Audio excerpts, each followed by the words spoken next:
Discipline is the practice of listening to ourselves, not based on a different measure of success on how it looks and how we perform.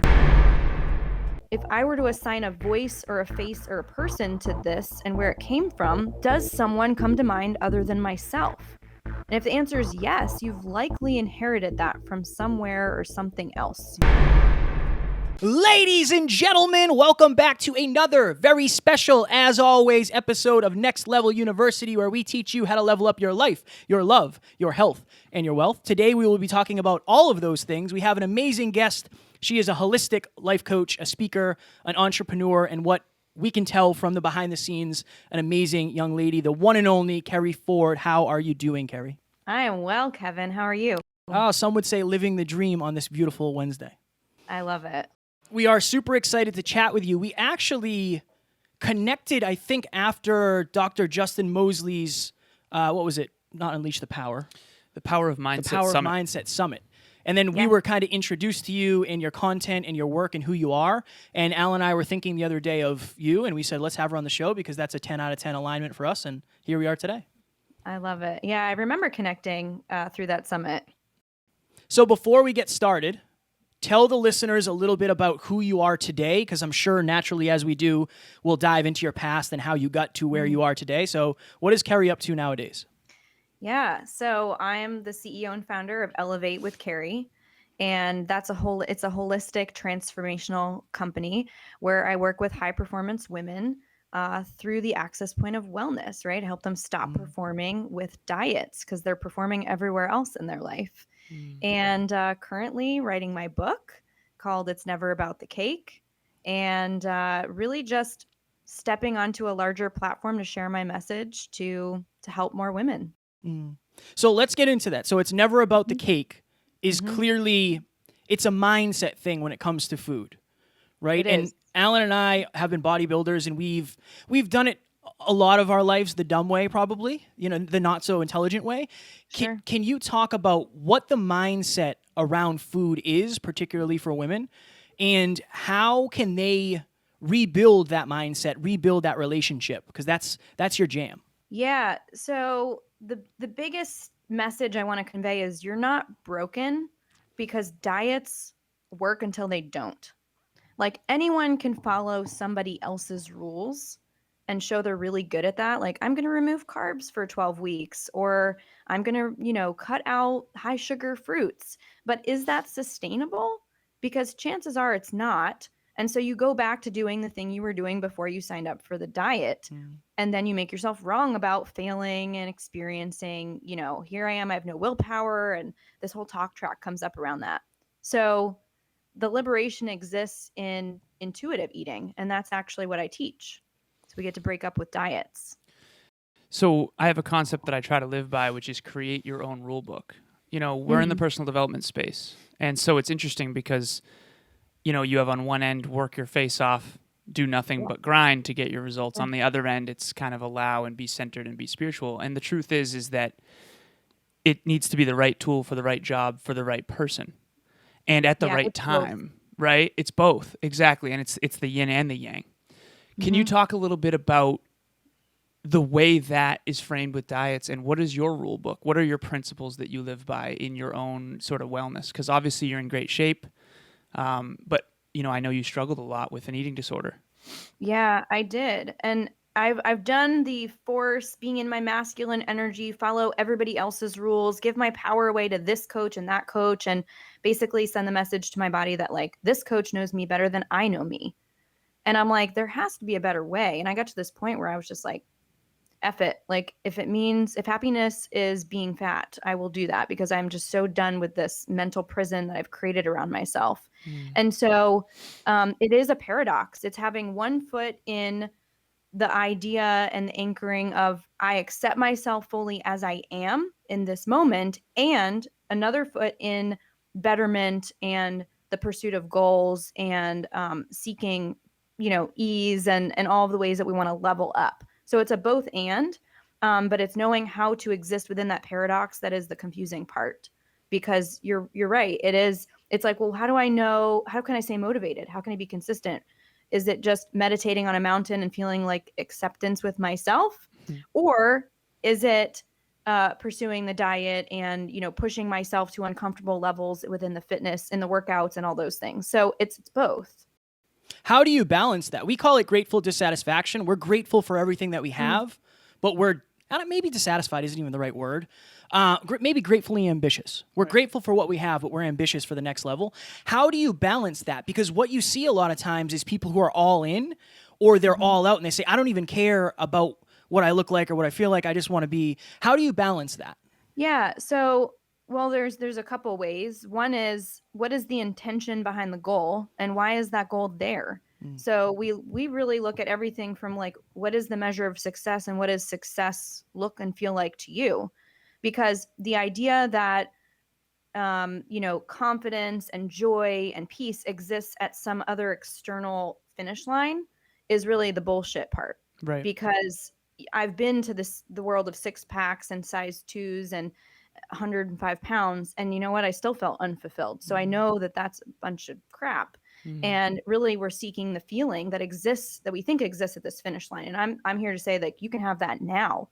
But it's knowing yourself, knowing your intention behind that so you can take aligned action. And it's what I speak into around the difference between fear-based motivation and love-based motivation. Right. So, Keri, you wrote a letter to your 21-year-old self recently on Facebook. I read the entire thing, and that was so powerful because I have a folder called Perspective, and it has a bunch of photos of how I used to drink and how I used to look and how I used to act.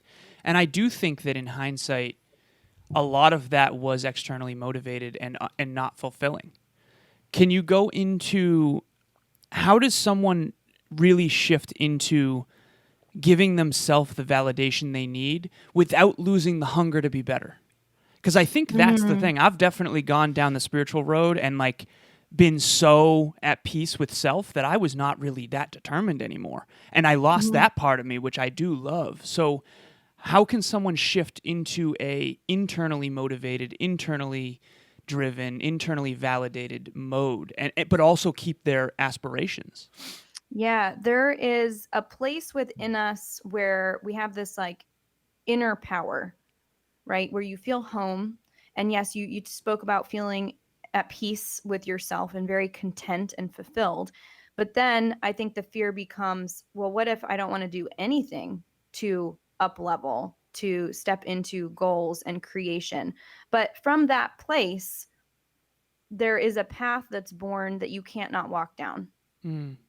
And it becomes, in my case, the book I can't not write, as my friend Jeff Goins says. It becomes the program I can't not do. It becomes the message I can't not share. And that is the inner and aligned action, and where you don't really need to seek motivation. It just is. It just is there. Like, I can't not do it. I almost feel it's like this, I don't want to say anxiety. I just feel this big energy behind doing it, and excitement, and kind of this, there's an energetic flow and a simultaneous peace in that place. How do you differentiate between fear and love when it comes to that? Intention. Where is this coming from? What is my driving factor? And is this an external filter from someone else's voice, or is this mine? And really getting clear. And that's where we start to have true intimacy of self and lead from intuition. So we really dissect our belief system, right? To go deeper there. Why are these my beliefs? Or are they even mine?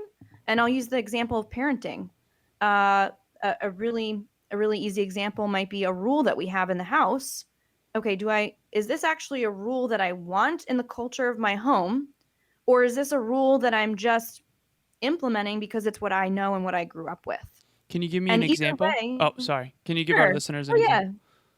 An example would be, I'll use food as an example, right? The clean plate rule, right? You got to clean your plate in order to have dessert. Okay, hold on a second. Did I like that rule growing up? Did that feel good to me? Not really, because I was on some level abandoning myself because I wasn't listening to my body to say, you're full, I trust you. And right. And so we're teaching our kids, if we implement that, to say, don't trust your body. You're wrong. What you need to do is clean the food in front of you off the plate based on eyesight, not feeling, when it's the other way around. So then it's like, okay, now that I'm aware of this rule that I have been passing on based on what I grew up with, do I actually want this in my house or not? And then you just make a new choice. So what's the high level of teaching somebody intuitive eating? Because I know how many calories are in everything. Is that even intuitive, or am I still like measuring in my mind? What is that actual process when you first start working with somebody? Yeah, so there is what I'll start high level here, which is what I call the emotional currency of food. The emotional currency of food is what I define as the value, positive or negative, that's placed on a said food. So, have you ever felt out of control with a food that has been in your house? Or once you start, I can't stop? Or it's the thing that you're kind of obsessing about if you're in the office, or it's on the table, or it's over there, and you're just like, the cookie, the cookie, the cookie, right? I'm obsessed with the cookie. So we start to remove that emotional charge around the food. But the way we do that is by aligning into abundance and permission, but mostly permission. And high level, the process I take clients through is, okay, all we need to do is simply interrupt the pattern. So let's say you're just always used to having a cookie after dinner. It's not about being wrong for wanting a cookie.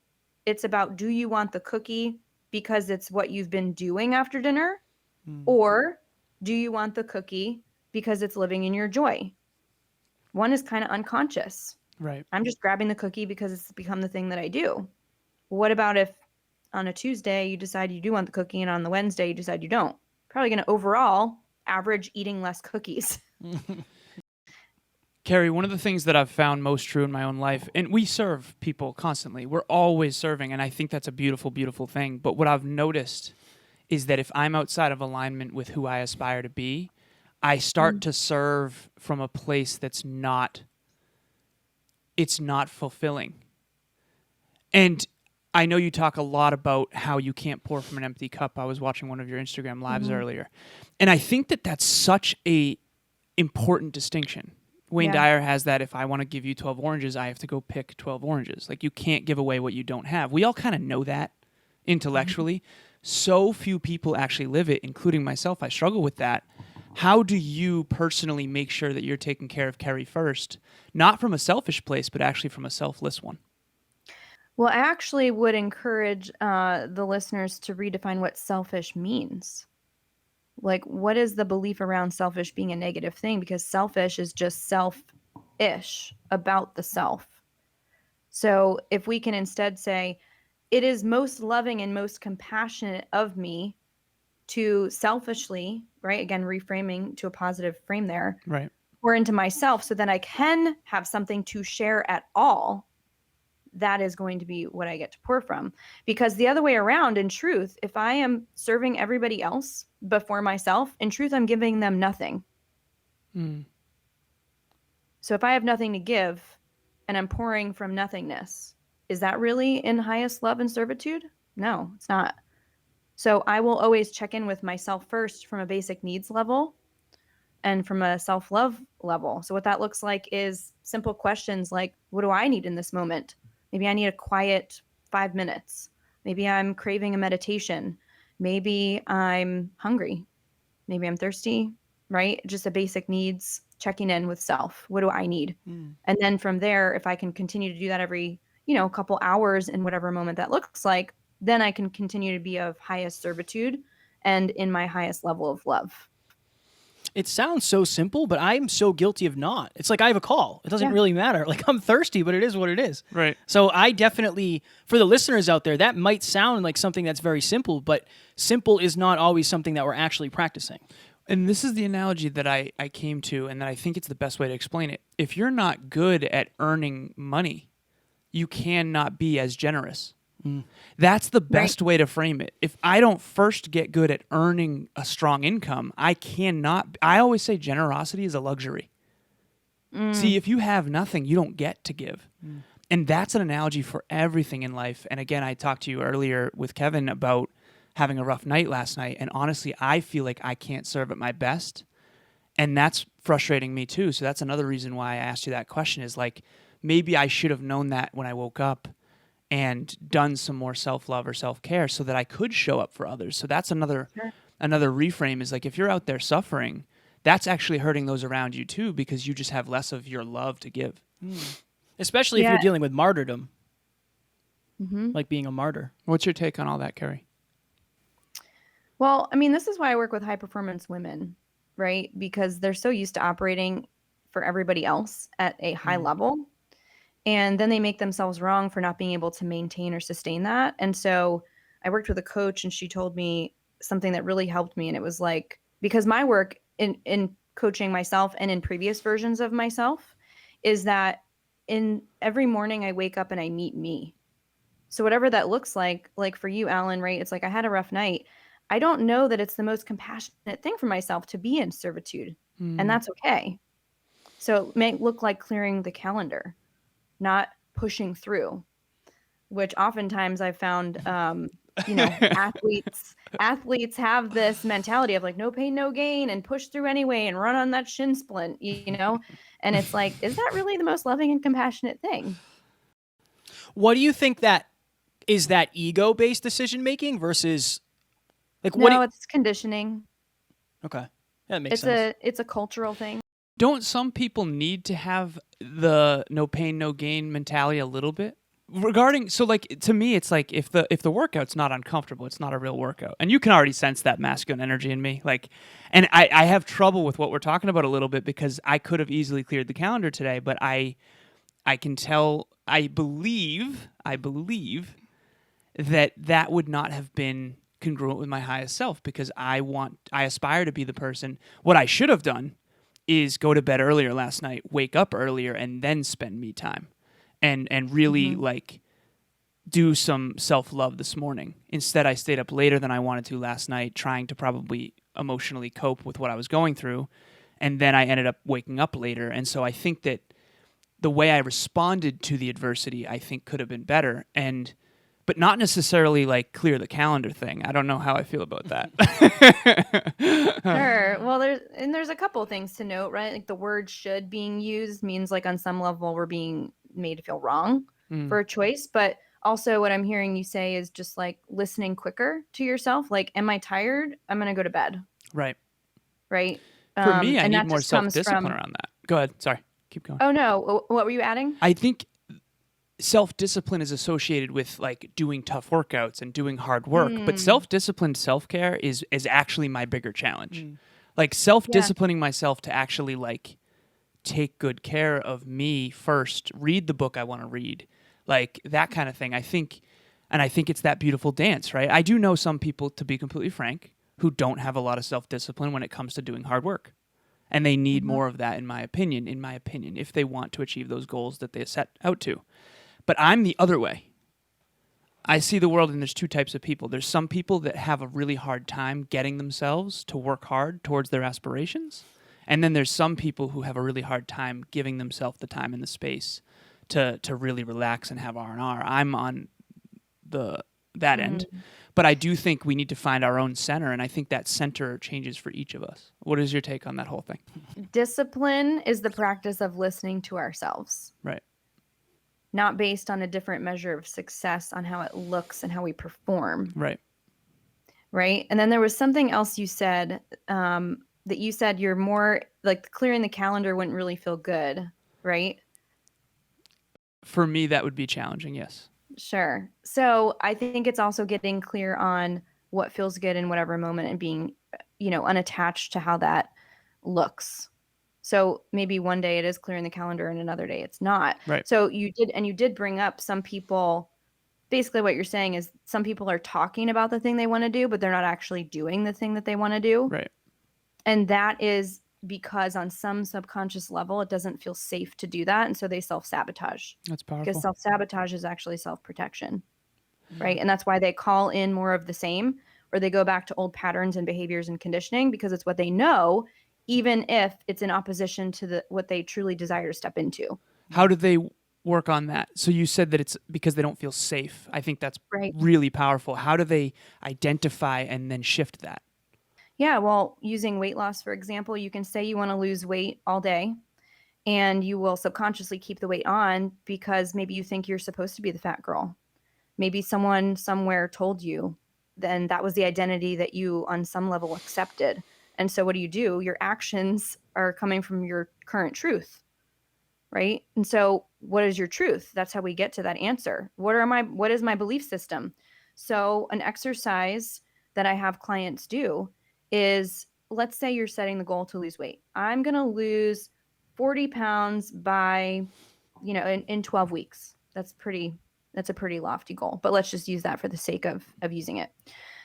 Then there's going to be this talk track that comes up where it says, oh no, who do you think you are? You're not going to lose that weight. Like, that's too hard. You've never been able to do it before. Those thoughts are there. They exist. Write them down. And then you leave some space on your paper between those thoughts. And then you flip the script under each one. You start to rewrite and reprogram your truth. Right. So, oh, that feels too hard. I'll never lose that in 12 weeks. And then you reframe it, right? The flip the script is, that's very easy. I can do anything in 12 weeks.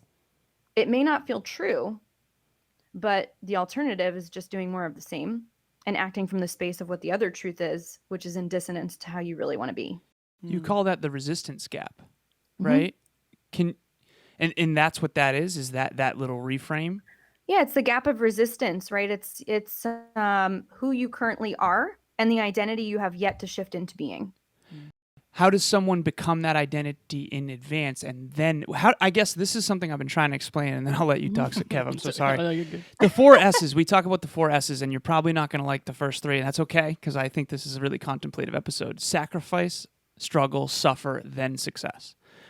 Now, I know that we want to live from a place of alignment, and it doesn't feel like a sacrifice, or it shouldn't. I do think, if I'm honest, I have trouble with this idea that there is no sacrifice. It doesn't have to be pain in order to gain. I have trouble with that idea. I think we understand that. That's why I was so excited for this episode, honestly, because I thought this would be a good challenge for us to be open, genuinely. Right. And I'm so glad we're doing it, because this is amazing. So what is your take on those 4 S's? Because what I try to get people to understand is, like, at the beginning, it probably will feel like a sacrifice. It will feel like you have to give something up, and you do, but you're going to get way more at the end. And I think having faith that that's the case is what will get you through.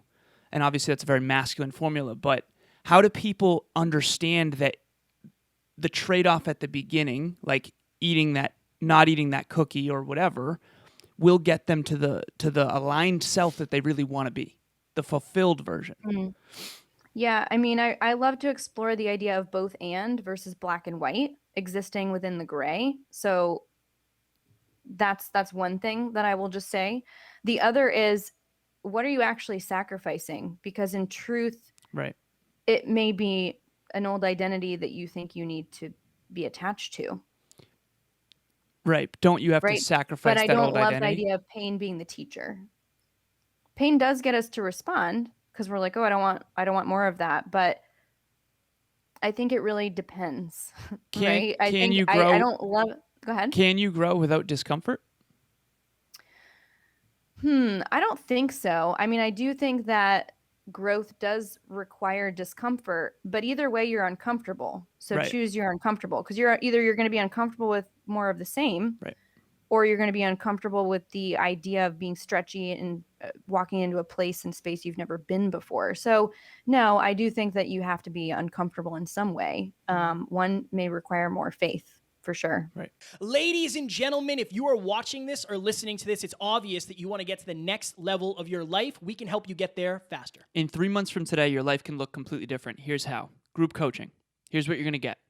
So you're going to get bi-weekly calls with Kevin and myself. You're going to be on a team of 10 like-minded, growth-oriented individuals. You're also going to be in a WhatsApp chat with Kevin and I and the entire team, 24/7 access to chat.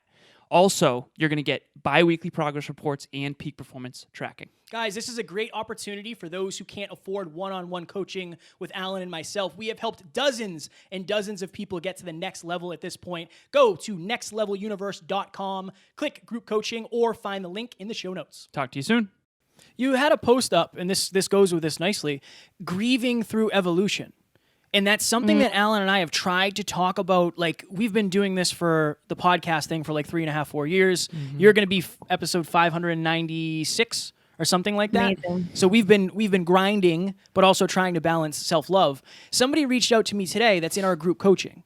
And she said, I'm avoiding the group. I'm avoiding my habits. I'm avoiding you guys and I don't know why. And I said, well, what's the fear underneath that? Are you afraid you're going to fail? And she said, no, I'm actually afraid I'm going to succeed. She's more afraid of the success than she is the failure. Looking back in your life and your experiences, so number one, what does grieving through evolution mean to you? And what are some examples when you had to let go of an old identity in order to get to the next level of Keri that we're talking to today?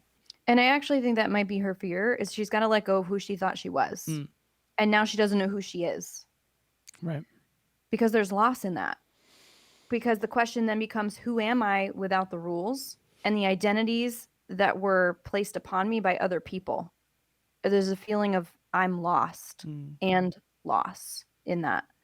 And that's a really challenging place to be because, and this is where guidance and coaches are so important, because if you're not anchored or grounded in the processing and integration of that kind of work, in the grieving of who you thought you were, as you step into who you get to be, it's confusing, because then you're like, what's real even? Yeah. And that lukewarm middle is so challenging. It's like there's this gap between who you used to be and who you are next. And Kevin and I, we joke about this, but it's kind of serious. like, it's serious. Yeah, it's kind of like once a month or so, he and I will have like a mini midlife crisis. And Keri, the reason why, we're having conversations like this all the time. And so we're contemplating and recontemplating for a living. And it's really accelerated our growth to a drastic extent, which I love. But it can be really challenging. What's an example where you were in that chasm and you could have gone back to the old world with the old Keri, or leaned into the new Keri with the new world? I always have a choice to go back to sleep, but I know too much now and I refuse. So when I went through my divorce, when I quit the corporate world, when I stepped into my full purpose, I saw nothing but miracle after miracle. And I still experienced pain because I'm a human, right? But I didn't think that was required in order to be my induction, if you will, into my greatest self. I just knew it was a shedding. It was a metamorphosis that was required, because I was so willing to close the back door finally on all of that. So I think there's always a choice, and that's where the saying "new level, new devil" comes in. But I always have a choice to go back to sleep. Am I scared out of my mind to be writing a book? Totally. Am I scared every time I go live on TV, or do I get nervous with every podcast? Every single time. But I just trust myself and know enough to know that I'm going to show up, because the message on my heart is bigger than my fear. I love that. And in knowing that, I have no choice, but I still choose to be scared and do it anyway. Why do you believe that? Were you always that way? And why do you think that it used to be so now you're probably going into the new Keri and new world quicker, right? More frequently and quicker as you become more and more aware. In the past, it took us a while, right? And now we're doing it every week. Yeah, go ahead. Yeah, I let go much quicker now. I'm like, that's why situations, things will kind of come into my reality very quickly and also simultaneously kind of shoot out. And I'm just like, okay, it's okay. I can see the truth here and what's going on. And I just let go, because I know that I'm always fine, and I am me, and nothing can be taken from me. And I'm good where I am. So I was not always like that. I'm a 1 on the Enneagram. I am the perpetual rules follower, but I did it to the point of like self-sacrifice. I did everything in the order I thought I should do it in, meaning, you do the house, the 2.5 kids, the dog, the white picket fence. I picked my head up out of a story I didn't recognize, and I had a hand in building it. And I was like, this, I don't even feel like I see myself in this anymore, which is crazy, because I thought this is what I wanted, but everything was externally based, and it was based on other people's timelines, other people's expectations, other people's identities and labels that they had placed upon me. And when I started to get to know myself, I was like, oh, I am never going back to that, because this feels so free. I felt free for the first time in my life. One of the most powerful things I read on your Instagram was being who you were created to be is your superpower. And I feel like, and Alan and I have been talking about this for a while now, how do you know that you're being who you are meant to be Right. versus being who you have been Conditioned. molded and conditioned into being?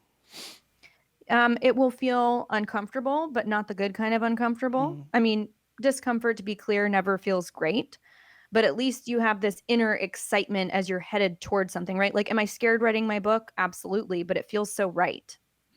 Versus staying in a marriage that was just like, I found myself not wanting to go home at a certain point. I'm like, well, this doesn't feel right.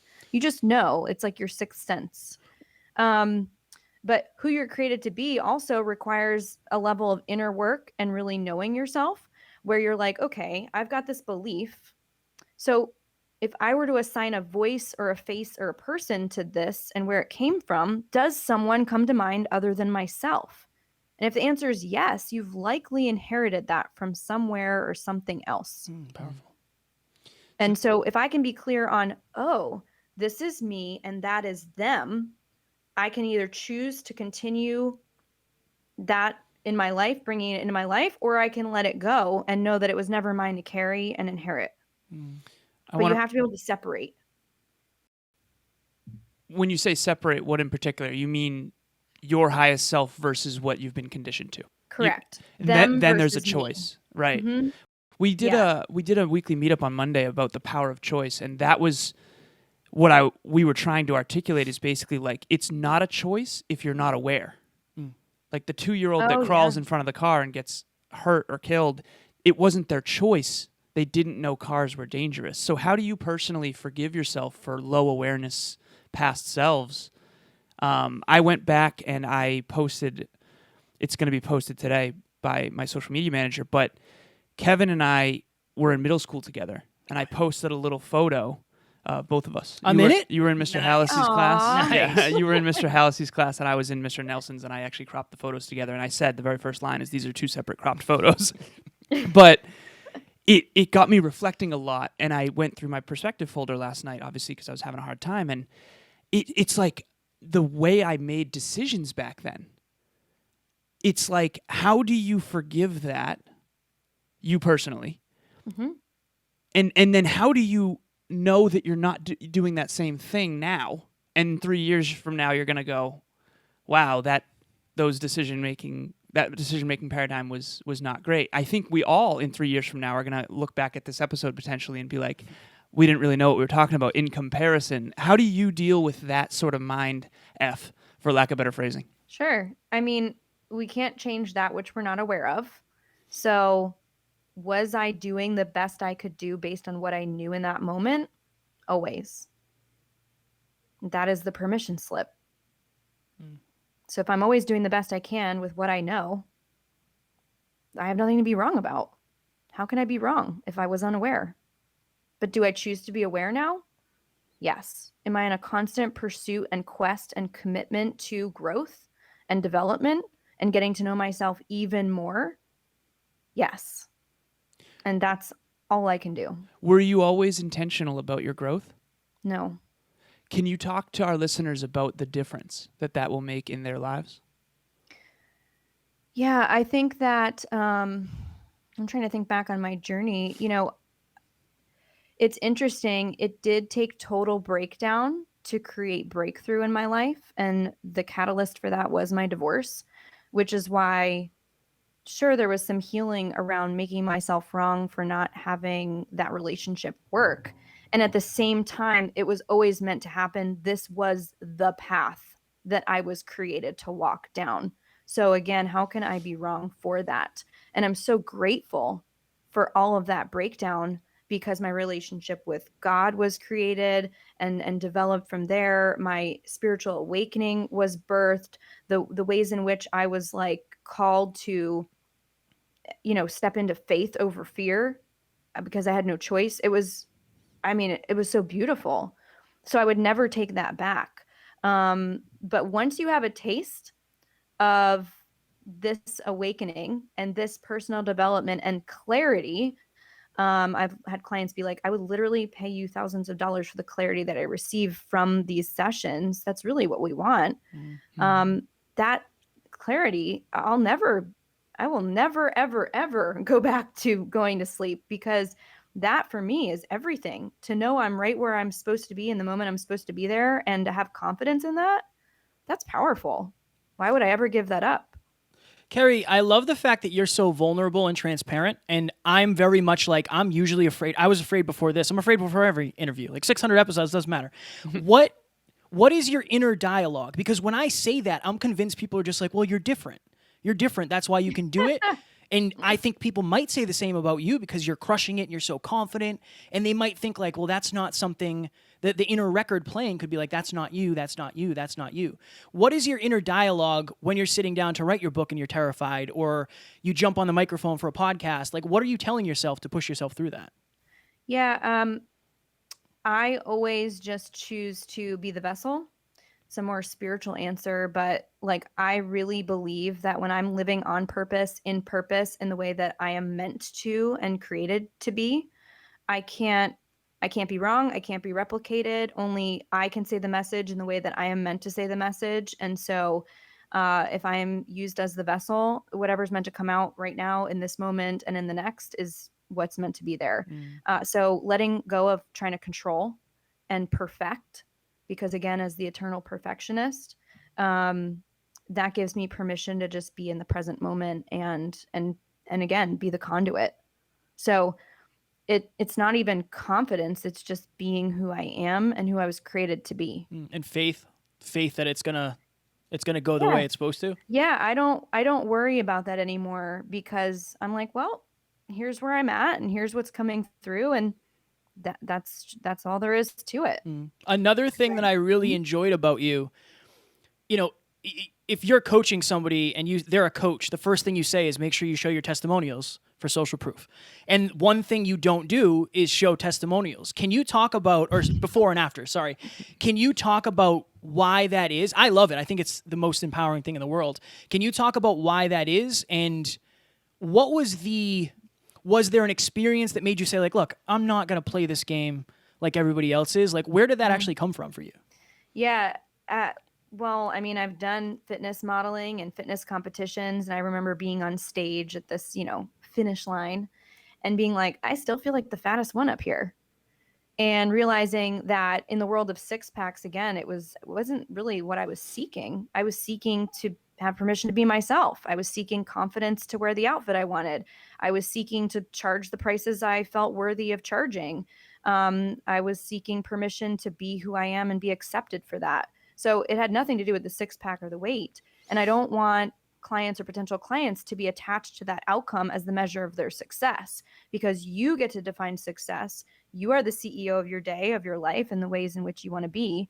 And that's a feeling that is unique to everybody. So I'm not interested in the quick, fast fix. I'm interested in lasting liberation, because from that place, I see them show up bigger, claim their power, own their spotlight, write the book the photo shoot, or 5, get the 7 figures. I mean, these are literally results that my clients have had. And I just watch them own it and own themselves, like unapologetically. That's the transformation I'm interested in. How does that all connect? So we talked about this in the preamble. There's a reason our podcast is life, love, health, and wealth. It's all connected. So somebody might come to you and say, look, I want to have a higher level of self-love and I want to feel good in my body. And that might increase their income. Can you talk, or help their relationship, right? Can you talk about how everything like that is connected? Yeah. So our relationship to our body is really the ways in which we own who we are, and that it expresses itself, right? And I kind of touched on this with the outfit that you want to wear that you think is going to make you confident, instead of being confident first in order to wear the outfit. And the way that you interact with food, that you listen to yourself and you listen to your body. Like I'll tell a client in the somatic work that I do with them, I'll say, a yes and a no in your body, right? If you were to just in this moment have a something that you're really passionate about that feels like an easy yes, and just close your eyes and feel a yes in your body, it feels warm and expansive and exciting and powerful. That's a yes. And then if you know something that doesn't feel good and it's like, I strongly am against that, and you close your eyes and you feel a no in your body, that gets to be your compass. So what I teach is embodiment. and the safety to be in your body and feel your feelings. And then the way you show up in doing that becomes the way that you listen to your hunger. You listen to your satiety. You know that if you want a cookie or not, you're right either way, which is cookie confidence that I teach. So it's really knowing thyself on a very, very deep level. And I do it through the access point of food. But a woman that feels very confident in her body is not going to just show up in a very sexy outfit she feels good in. She's going to have sex with the lights on. She's going to feel very much in her power as a feminine. She might be a little more like wild and intuitive with those kinds of things. She's going to just show up differently in her business too. She's going to be on Instagram TV. She's going to be writing the book because she's going to know her truth and she's going to know herself. Right. Powerful. Keri, my girlfriend Amelia and I, we do relationship coaching every week. We've been doing something called Relationship Talks. We just surpassed our 26th week, and it's been truly magnificent because when you study individuals, obviously and coaching, you learn so much. But when you study couples, you learn even more. It's unbelievable. And how relationship is kind of everything. Relationship to ourselves, relationship to our own insecurity, relationship to our past, relationship to the future we aspire to. All of it is a relationship to money, you name it. When it comes to this idea of when people say, oh, what is your relationship to money? You have something called I heard it earlier on my walk over here. It was like what you call a red button topic. Red button energy. A red button energy, exactly. When someone hears money and they hear me say, I intend to be a multimillionaire, and I push their button, boom, just got pushed. Wait, why does he get to be a millionaire and I don't? That whole money relationship.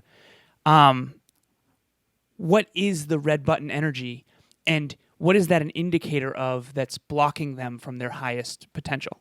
Sure. So the red button energy, typically how I use this in context is around food and the emotional currency, like the charge where it has power over you. Because if someone puts you in a room with a red button and says, don't touch the button, what are you going to want to do? You want to touch the red button, and you probably want to do it a million times. It's like the candy challenge on TikTok. These poor children have this beautiful candy in front of them, and it's like, don't eat the candy. The Of course they want to eat the candy. These poor kids. Yeah. So if someone were to place you in a room with the red button, though, and say, it does this, and you can hit it if you want to, you're like, I don't really care about the red button as much. Maybe I hit it, maybe I don't. So that's where I use the context of the red button around food, right? Because the reason we want to eat the cake is because we're telling ourselves we can't have it to begin with. So that's where it's created, the emotional charge around that food. The last question from me, I'm sure Alan has one more, and then we'll let you go here, because we could do this all day. This is going by so quickly. Yeah.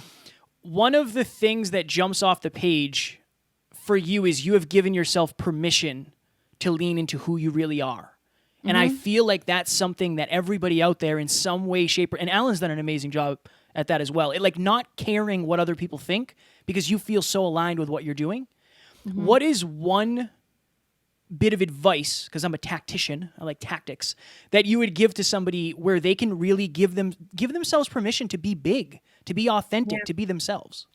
Yeah. What do you want permission to do? And who do you need permission from? You don't actually need permission from them, but what kind of inner work can you do to free yourself from whatever this other external voice or influence is telling you that you can't do or can't be?